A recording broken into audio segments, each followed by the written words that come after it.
Over the years, your kidney function has decreased. And I think earlier you were mentioning to me that right at the moment you're functioning at about 16%. But at what point did your nephrologist have that conversation with you that there's going to be a need for a kidney transplant in the future?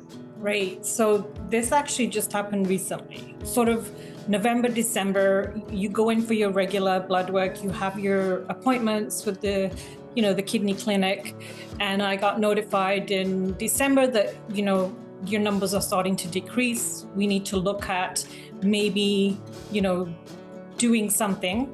So my appointment in January was, okay, your kidney function hasn't gone up. It's been consistently at 16%. And we want to see it go up, but it's not happening. For the last 3 months, it's been dropping. So let's talk about kidney transplant. My doctor said, you want to skip dialysis because dialysis is not a lifestyle that, we want everybody not to have. We'd rather that you get a kidney transplant. So that was a shock. So after that, they told me that you're going to get a package in the mail. You're going to have the nurse will call you and then, they'll walk you through it. End of January, I was going on holiday. Before I went on holiday, I got the package. I didn't even want to open it. I didn't touch it. I waited till I got back because I kind of knew a little bit. I had researched. So open the package, there's so much paperwork, so much information, very, very overwhelming.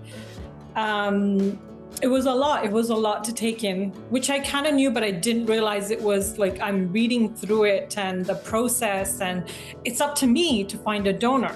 It's not up to, the doctors or anybody. It's my responsibility to now ask my loved ones, ask my family, my friends that, would you give me a kidney?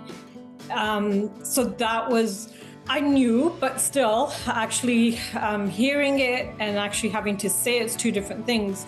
Luckily, I have an amazing group of friends. I have an amazing family where I didn't have to say anything. They know my journey. I've been talking to family and friends all along.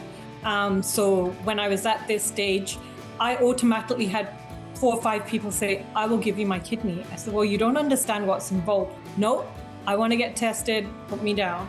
Wow, that really is an amazing support group that you have, Cam. And as you say, you're very lucky to have them. But you're digesting a lot of new information at the moment. How are you doing? How are you coping? So living with kidney disease for over 20 years and maintaining my lifestyle that I have, knowing that I get regular blood work done and everything has been hunky-dory so far sort of thing, it never crossed my mind. You don't think about it. You think I knew one day I would have to do this, but I never thought that was today. I just thought that's down the road. I'm fine. I'm feeling fine.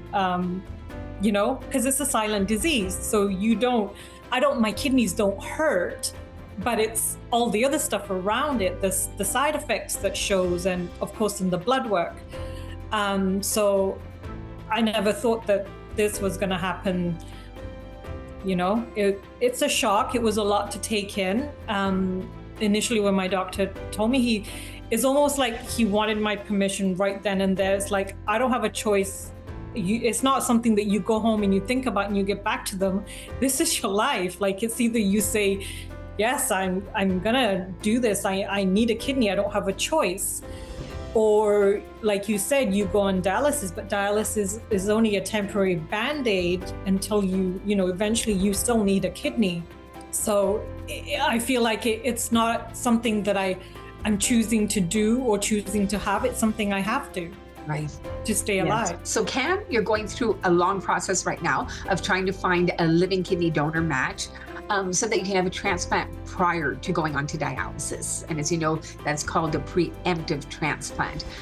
What are some of the personal reasons that weighed into your decision? Yeah, I mean, the biggest thing obviously is lifestyle. My lifestyle would not be the same as it is now. There's a lot of things that I wouldn't be able to do if I was on dialysis. And then you've got your regular clinic appointments. You have to go in and actually get dialysis, and that takes time, and you're away from work. So again, financial there, and the added pain, added stress, mentally, physically.